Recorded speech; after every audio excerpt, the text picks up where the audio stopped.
Sekreti që doli nga varri. Vdekja e babait tim nuk erdhi papritur, por prap më goditi si rufe.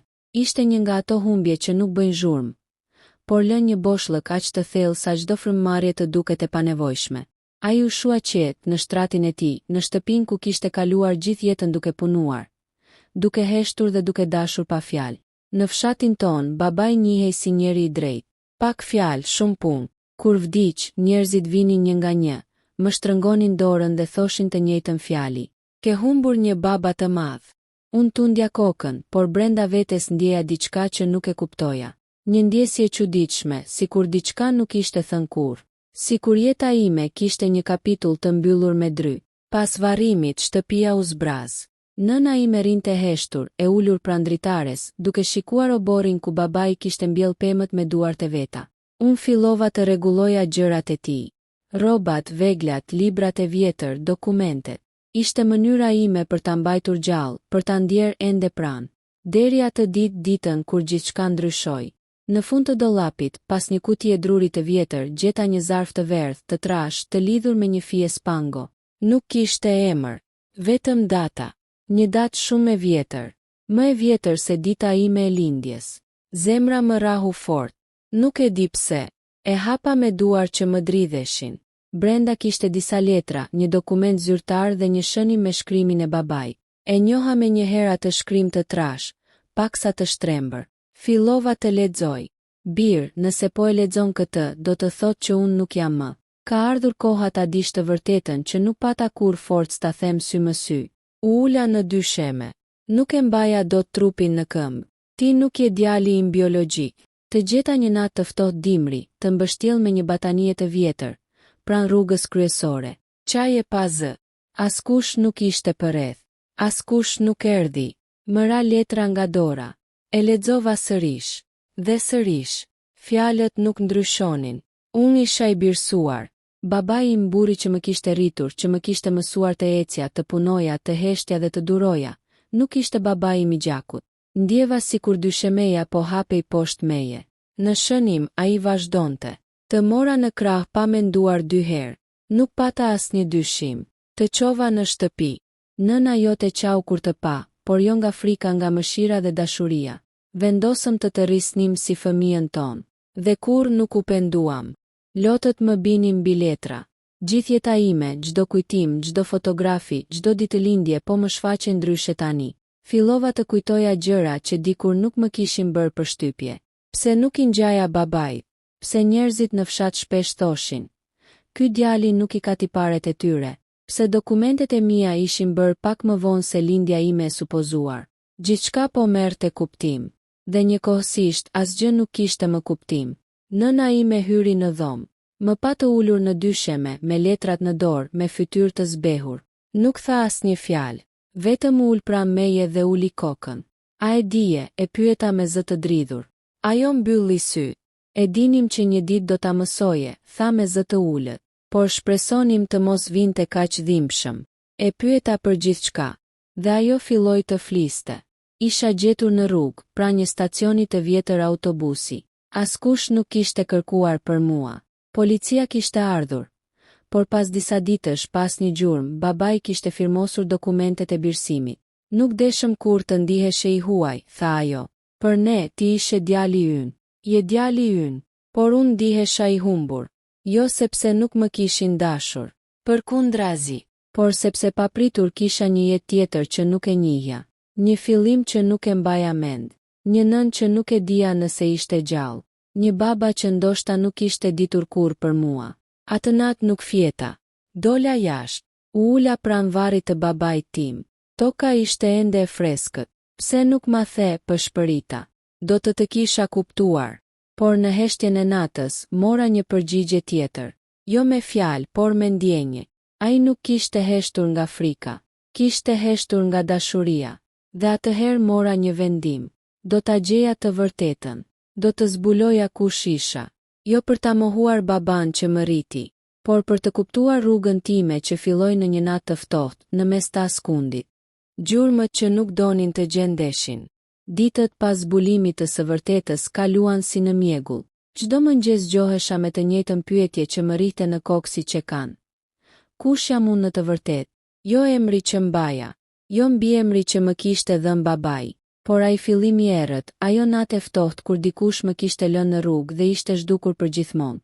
Nëna ime më shikonte me frikë. Jo nga e vërteta, ajo e kishte mbajtur këtë bar me vite, por nga ajo që mund të bëja tani. E ndjente që diçka brenda meje ishte thyer dhe por i ndërtohej ndryshe. Mos u humb në kërkime, më tha një mbrëmje. Jo çdo e vërtet sjell paqe, por unë nuk mundesha të ndalesha. Sepse pa e ditur nga vija, ndihesha sikur po jetoja jetën e dikujt tjetër. Fillova aty ku më kishin thënë se gjithçka kishte nisur. Stacioni i vjetër i autobusit. Sot ishte pothuajse i braktisur.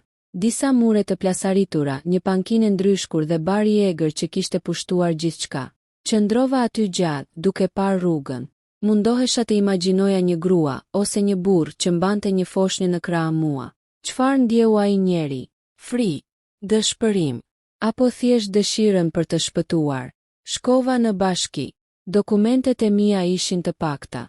Një procesverbal i vjetër, një raport policie dhe akti i birësimit. Asnjë emër, asnjë shënim për prindërit biologjik. Vetëm një fjalë e ftohtë. Fëmia u gjeti braktisur, pa identitet. Kjo fjali më dogji më shumë se çdo tjetër. Pa identitet, sikur të mos kisha ekzistuar kurrë. Një punonjës i vjetër me flokë të thinjur, më pa gjatë teksa shfletoja dosjet. Je djali i atij burrit që të mori, më pyeti papritur. Po, ju përgjigja. Ai uli zërin. Babai yt ishte njeri i rrallë. Jo të gjithë do ta bënin atë që bëri ai. E dini diçka tjetër? E pyeta me shpresë. Ai hezitoi. Pastaj tha. Atë natë nuk ishte hera e parë që dikush linte një fëmijë aty, por rasti yt ishte ndryshe. Kishte diçka të çuditshme. Zemra më rahu fort. Çfarë do të thoni? Dikush kishte telefonuar policin para se të largoheshin. Një telefonata anonime. Sikur donin të siguroheshin që dikush do të gjente. Kjo më ngriu. Pra nuk isha lënë për të vdekur. Isha lënë për t'u gjetur. Kushdo që më kishte braktisur, e kishte bërë me qëllim. Me një plan. Me dhimbje. U ktheva në shtëpi dhe rilexova letrat e babait. Në fund të shënimit të tij, kishte një fjali që nuk e kisha vënë re më parë. Një ditë, kur ishe rreth 5 vjeç, një grua erdhi në fshat dhe pyeti për ty. Unë i thash se fëmia kishte vdekur. Më iku fryma. Një grua kishte ardhur. Më kishte kërkuar. Dhe babai më kishte mbrojtur. Ose më kishte fshehur. Nuk e dija më. Nëna ime fillimisht nuk donte të fliste për këtë, por më në fund u dorëzua. Ishte e re, tha ajo. E lodhur. Kishte sy që mbanin shumë dhimbje. Pyeti për një djalë që ishte gjetur në rrugë. Babai yt u drodh. Kishte frikë se do të merrnin. Po ajo e pyeta. Çfarë bëri? Çau, tha nëna. Çau dhe u largua. Ajo mund të ishte nëna ime. Ajo natë nuk më la të flija. Mendja më shkonte tek ajo grua e panjohur. Pse ishte kthyer? Pse ishte larguar? Pse nuk kishte luftuar për mua? Vendosa të shkoj më larg, të pyes njerëz të vjetër, fqinje, kushërinj, këdo që mund të kishte parë diçka. Një plak që jetonte pranë rrugës kryesore. Më tha diçka që më ngriti gjakun në damar. E mbaj mend makinën. Ishte e zezë. Nuk ishte nga këtu. Një makinë. Pra, dikush kishte mjete. Nuk ishte varfëri e thjesht. Ishte diçka tjetër. Për herë të parë, më lindi një frikë e re. Po sikur e vërteta të mos ishte ajo që po kërkoja. Po sikur të isha braktisur për të fshehur një sekret më të madh. Ndërsa kërkimet vazhdonin, ndjeva diçka që nuk e kisha ndjer kur më parë. Zemërim. Jo ndaj babait, kur ndaj ti, por ndaj atyre që më kishin sjell në jetë dhe pastaj më kishin lënë mes dy botëve. Megjithatë, një pjesë e imja shpresonte ende. Shpresonte që dikush të kishte menduar për mua çdo ditë, që të mos isha thjesht një gabim. Dhe atëherë një pasdite mora një telefonat. Një zë femre i panjohur tha vetëm kaq. Ti nuk duhet ta kërkosh më të shkuarën. Ka gjëra që është më mirë të mbeten të varrosura. Telefonata u ndërpre. Qëndrova me telefonin në dorë, me gjunjë që më dridheshin. E kuptova që nuk isha vetëm në këtë kërkim. Dikush po më vëzhgonte. Dikush kishte frikë nga ajo që mund të zbuloja. Dhe tani nuk kishte më kthim pas. Emri që nuk duhej të dëgjoja. Telefonata e asaj pasditeje nuk më la më rehat. Zëri I gruas ishte I ftohtë, I prerë, pa asnjë emocion. Nuk më kërcënoi drejt për drejt, por mesazhi ishte I qartë, ndalo. Dhe kur dikush të thotë ndalo është pa u prezantuar, do të thotë se di më shumë se sa duhet. Vendosa të mos I tregoj askujt, as nënës sime. Jo sepse nuk I besoja, por sepse nuk doja ta friksoja. Ajo kishte humbur burrin e jetës dhe tani rrezikonte të humbiste edhe qetësinë. U ktheva sërish te dokumentet e vjetra. Këtë herë me sy tjetër. Çdo firmë, çdo vul, çdo datë. Dhe atëherë vura re diçka që më kishte shpëtuar. Emri një punonjëse sociale, I shënuar në fund të aktit të birësimit. Elvira K. U deshën 2 ditë për ta gjetur. Jetonte ende në qytet, tashmë në pension. Kur I trokita derës, më pa gjatë, sikur po shihte një fantazm. E dija që një ditë do të vije, tha pa më pyetur kush isha. Më ftoi brenda. Shtëpia e saj mbante dokumentesh të vjetra dhe çaji. U ulëm përballë njëri tjetrit. Ajo mori frym thellë. Babai yt ishte njeri I ndershëm, tha, por ajo histori nuk ishte e thjeshtë. Çfarë historie, e pyeta.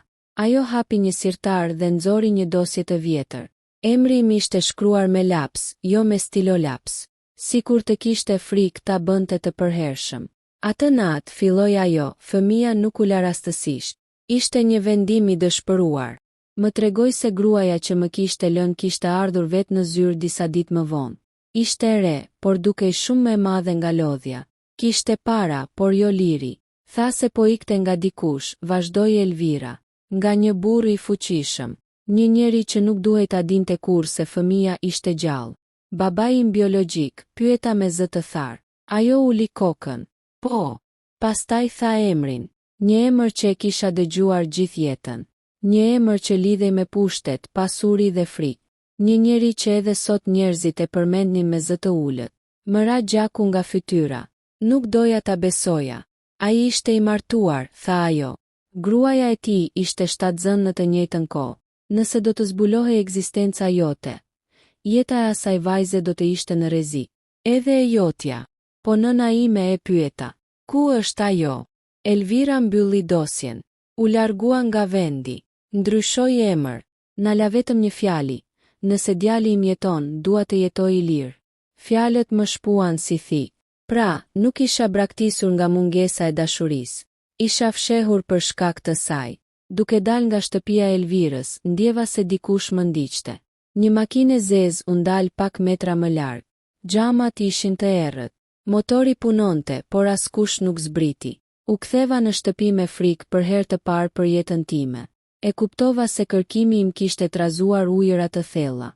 U ula pranë nënës sime dhe përqafova fort. Nuk I thash asgjë. Vetëm e mbajta, sikur doja ta mbroja. Atë natë pash baban tim në ëndër. Nuk fliste.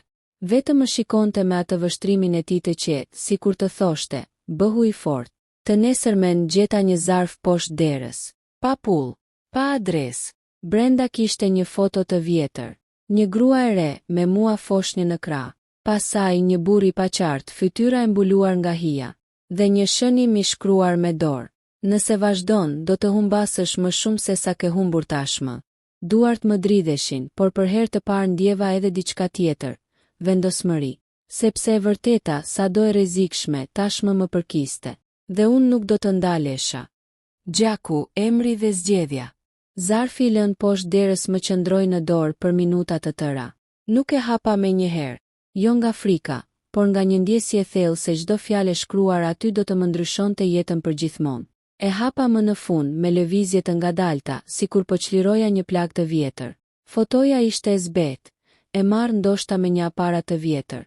Gruaja që mbante foshnjën mua kishte sytë e mi. Nuk ishte thjesht ngjashmëri. Ishte pasqyrë. Një buzëqeshje ndalur në gjysmë, sikur të dinte se po buzëqeshte për herë të fundit. Pasaj hija e një burri. Nuk I dallohej fytyra, por trupi I tij mbante autoritet. Qëndrimi një njeriu që nuk pyet, por urdhëron. E lash foton mbi tavolinë. Nëna ime hyri në dhomë. E pa. Nuk pyeti. Ul pranë meje dhe e mori foton në duar. Lotët I rrëshitën pa zë. Është ajo, tha. E njëjta grua. Pra e njihje, I thash. E pash vetëm një herë, u përgjigj. Por ka fytyra që nuk harrohen.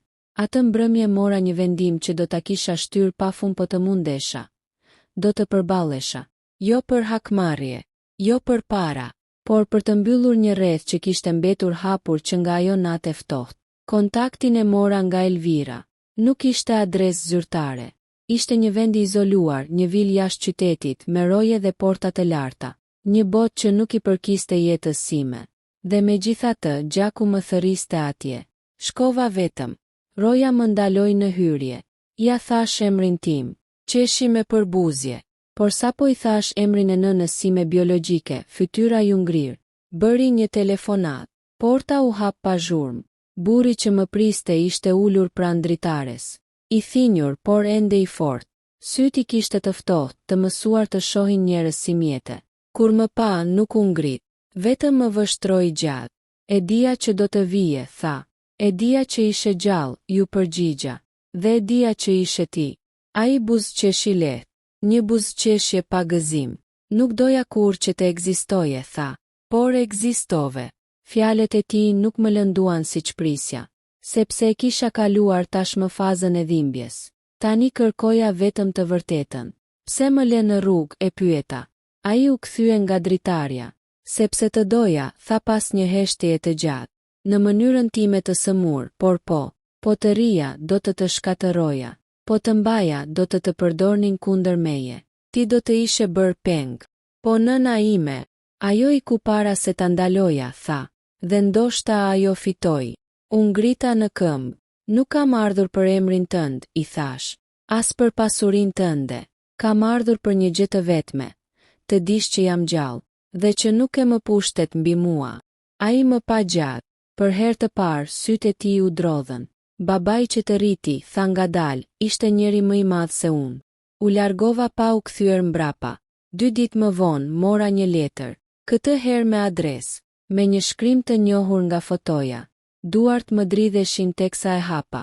I dashur bir, nëse po e lexon këtë, do të thotë që më në fund e more të vërtetën. Nuk të kërkova kur sepse nuk doja të merrja paqen. Të lash sepse nuk kisha forcë të luftoja një botë që të donte të vdekur ose të përdorur. Babai që të rriti ishte engjëlli yt. Mos e harro kur. Unë jam gjallë, por nuk të kërkoja asgjë. Nëse një ditë dëshiron të më shohësh, dera ime do të jetë e hapur. Nëse jo, do të jetoj duke ditur që ti jeton i lirë. Qava.